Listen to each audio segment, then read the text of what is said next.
सुप्रभात सज्जन श्रोते हो. निशिदिनीमध्ये आपणा सर्वांचे स्वागत. आजच्या निरूपणाचं शीर्षक आहे विश्वात्मक नारायण प्रीती. संस्कृत सुभाषित आहे, कर्तव्यमाचरण काम म कर्तव्य मनाचरम तिष्ठति प्राकृताचारो यस्य आर्य इति स्मृतः. कर्तव्य कर्म आचरण प्रेमपूर्वक करी तरी अकर्तव्याचरण मनी न धरी. नित्य नैमित्तिक कर्मे निष्कामे आचरी तोची आर्य ही समजूत खरी. जो जन्म प्राप्त कर्तव्य कर्मे प्रेमपूर्वक करतो आणि उर्वरित अनावश्यक कर्माप्रती जो अलक्ष साधू नसतो, तसेच नित्यंदिन नैमित्तिक कर्मे निष्काम निरपेक्ष व निरलस भावे जो पार पाडित राहतो, त्यालाच आर्य म्हणावे किंवा तोच खरा आर्य.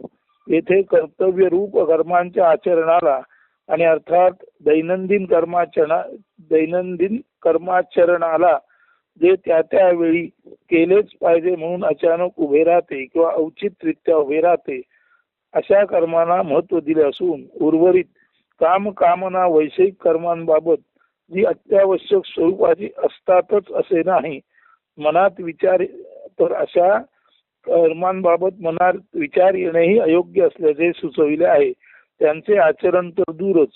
याचा एक ध्वनित सूचित अर्थ असाही आहे की विवाहासारखे कर्म हे कर्तव्य भावनेनेच करावे, ज्याचा मर्यादित अर्थ वंशज असावा इतकाच हेतू असावा.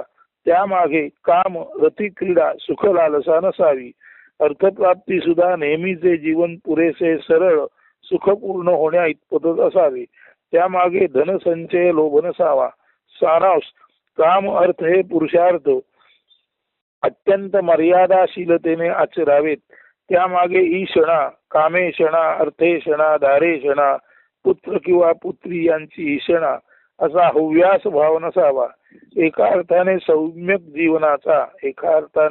सम्यक जीवनाचा संतुलित न्याय जीवन जगण्याचा असा उपदेश आहे, जो पुढे जाऊन प्रभू रामचंद्रांनी त्यांच्या बाबत अत्यादराने वापरल्या जाणाऱ्या मर्यादा पुरुषोत्तम या उपाधीने पूर्ण सिद्धही केला आहे.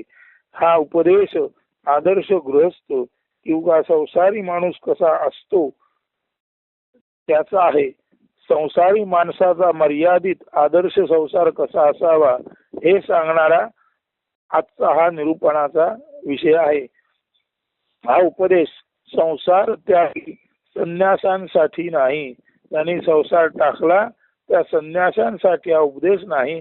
हा आदर्श गृहस्थासाठीचा उपदेश आहे. म्हणून याचं शीर्षक अर्थातच आहे विश्वात्मक नारायण प्रीती. तर असा आदर्श गृहस्थ किंवा त्याचा संसार कसा असतो किंवा असावा हे स्वामी स्वरूपानंदाने संजीवनी गाथेत 116 क्रमांकाच्या अभंगात केलेल्या मार्गदर्शनावरून आपण सर्व समजून घेऊ शकता. नको निराहार, नको सेवू फार, सदा मिताहार असो द्यावा. नको अति झोप, नको जागरण, असावे प्रमाण निद्रे माझी. नको बोलू फार, नको धरू मौन, करावे भाषण परिमित. संयमी जीवन बाळता सहज, स्वामी म्हणे तुझ योग सिद्धी. संसारी माणसाचं संयमित जीवन कसं असावं हे येथे सांगितलेलं आहे. आणि हे सांगताच अगदी क्षणी किंवा या क्षणी म्हणावं असं जे काव्य सुचलेलं आहे ते या संदर्भात वाचून दाखवतो. त्यामुळे या काव्याने आणि अर्थात प्रस्तुत स्वामी स्वरूपानंदांच्या अभंगाने गृहस्थ माणसाचं जीवन कसं असावं याचा बोध होईल आणि त्यामुळे आपणाला विश्वात्मक नारायणाची प्रीती लाभेल. अशा अर्थी हे काव्य जे आत्ताच सुचलेलं आहे ते पहा. त्या काव्याचं शीर्षक आहे विश्वात्मक नारायण प्रीती. जीवनाचा जीवा न करी अवहेर, देवदत्त ते करी सादर स्वीकार.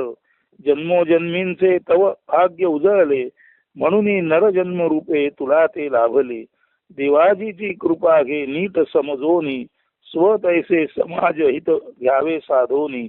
संयम सबुरी मार्ग कधी न त्यजावा, षड्विकार मोह मार्ग ना अनुसरावा.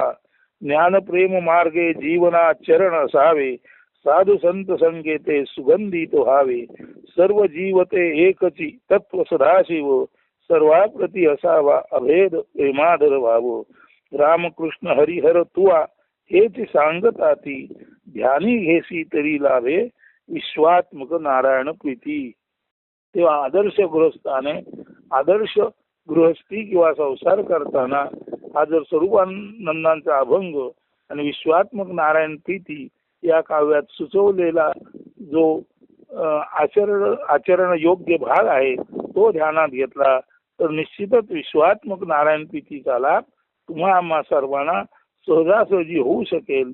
त्या अर्थाने हा विश्वात्मक नारायण प्रीती शीर्षकाखालचा निरूपणाचा भाग आपण सर्वांनी ध्यानपूर्वक श्रवण करावा. त्याचे सोबत अर्थातच आदर्श गृहस्थाचं जीवन जे स्वामी स्वरूपानंदांनी सांगितलेलं आहे तो अभंगही ध्यानात घ्यावा आणि तो अभंग आणि हे काव्य याच्याद्वारे आपण आपले जीवन कसे जगावे आणि आपणाला त्या वैश्विक नारायणाची प्रीती कशी लाभेल ते आपण नीट समजून घ्यावे आणि आपणा सर्वांचा संसार आपणा सर्वांची गृहस्थी आदर्श कशी होईल या दिशेने आपण वाटचाल करावी.